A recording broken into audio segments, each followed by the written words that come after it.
तर धाराशिवमध्ये पालकमंत्री प्रताप सरनाईकांच्या बैठकीत गोंधळ झालेला आहे। पवनचक्कीच्या मुद्द्यावरून ओमराजे निंबाळकर आणि शिवसेनेच्या पदाधिकारी असलेल्या अनंत पाटील यांच्या शाब्दिक चकमक झाली। सरनाईकांच्या मध्यस्थीनंतर दोघांमधील वाद मिटलेला आहे।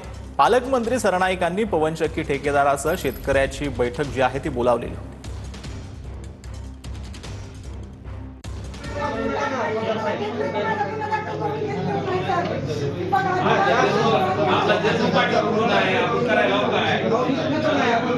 त्या ठिकाणी माझ्याकडे भरपूर तक्रारी येत राहतात कंटिन्यू। मग मी काय कलेक्टर साहेबांशी आणि पालकमंत्री महोदयांशी मी माझा ज्या काही तक्रारी आलेल्या असतात त्याचं मी त्यांना विचारत होतो किंवा मी त्या मांडत होतो कलेक्टर साहेबांना आणि पालकमंत्री महोदयांच्या मीटिंगमध्ये।